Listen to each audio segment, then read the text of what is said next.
암호화폐와 블록체인에 대한 모든 것을 다뤄봅니다. 이순영의 파워 블록체인 시간인데요. 이순영 기자와 함께합니다.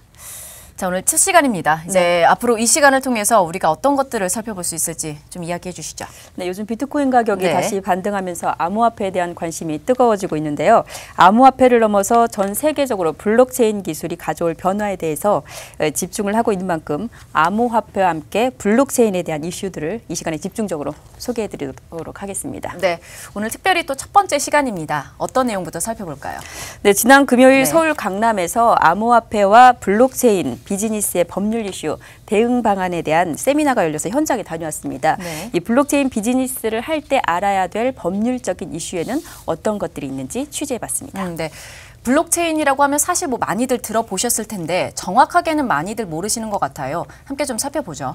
네, 비트코인은 이 블록체인 기반 기술이다라는 말을 많이 좀 들어보셨을 겁니다. 이 블록체인은 말 그대로 블록을 잇따라 연결한 모음을 말합니다. 누군가가 온라인상에서 거래를 하게 됐을 때 이 블록 안에 거래 내역이 담기고 이 블록은 네트워크 안에 있는 모든 참여자들에게 전송이 되는데 해당 거래가 타당한지 아닌지는 은행이나 중앙기관에서 확인하는 것이 아니라 참여자들이 확인하는 겁니다. 즉 한마디로 블록체인은 분산 네트워크와 암호화된 코드를 통해서 누군가의 보증이 없어도 거래 당사자끼리 가치를 교환할 수 있게 해주는 기술이다라고 할 수 있겠습니다. 그렇다면은 블록체인을 활용한 비즈니스에는 어떤 것들이 있습니까? 네, 예전에는 어떤 아이디어가 있어도 이것을 기술적으로 구현하기가 상당히 어려웠었는데요. 이 블록체인 기술로 인해서 최근에는 아이디어만 있으면 기술적으로도 구현이 가능하게 됐습니다. 그래서 금융권이나 비금융권 상관없이 다양한 곳에 활용을 할 수가 있는데요. 투자나 송금, 환전, 또 지급결제, 펀드 등의 용도로 활용이 가능합니다. 한 예로 미국에서는 비트코인 대출 플랫폼 BTC잼이라고 있는데 투자자와 대출자가 BTC잼을 통해서 현금이 아닌 비트코인을 빌려주고 또 이자도 비트코인으로 받는 모델이 있고요. 또 영국에서는 쿨커즌이라는 플랫폼이 있는데 이는 여행자와 이 지역을 연결해주는 기존의 여행 앱 서비스에 토큰을 결합한 모델입니다. 또 그 밖에 프랑스에서는 기존의 부동산 거래의 문제점을 해결한 부동산 거래 플랫폼이 개발이 됐고요. 또 오프라인에서 암호화폐를 판매하고 구매에 사용할 수 있게 하는 모델도 나왔습니다. 네, 그리고 국내에서는 그런데 이제 아직까지 전 세계적으로 이런 블록체인 기술이 다양하게 활용이 되는 것에 반해서 국내에서는 좀 아직까지는 이런 것들이 잘 나오진 않고 있습니다. 그렇지만 최근 들어서 이 금융권과 비금융권을 중심으로 시도가 되고 있는 상황인데요. 하지만 이 법률 구현이 현재 잘 안 돼 있기 때문에 많은 어려움이 뒤따르고 있다는 지적입니다. 김경환 법무법인 변호사 얘기 들어보시죠.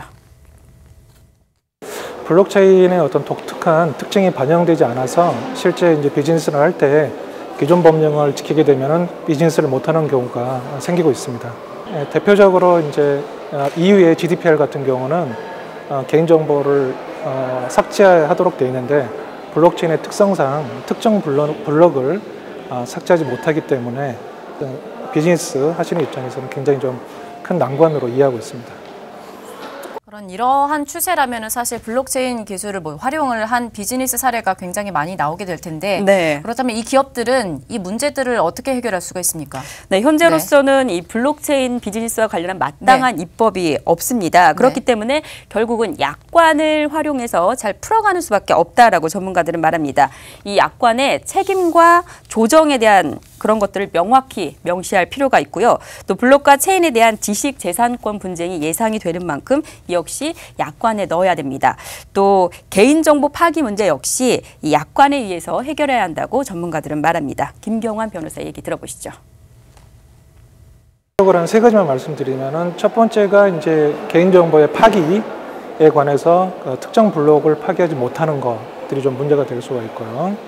두 번째는 디지털 토큰이 법적으로 어떻게 규율되는지에 대해서 이제 기업들이 굉장히 좀 혼란스러워하고 있고요.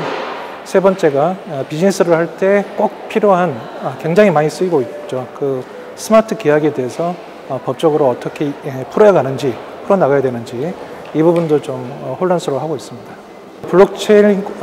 이제 블록체인에서 가장 많이 이제 쓰이는 것 중에 하나가 디지털 토큰인데요.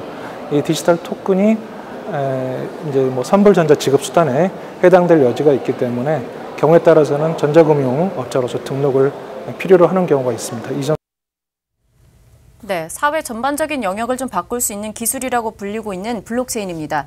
하지만 분쟁의 소지를 좀 줄이기 위해서는 앞으로 법 제정과 관련해서 조금 더 준비가 필요할 것 같습니다. 지금까지 이순영 기자와 함께했습니다.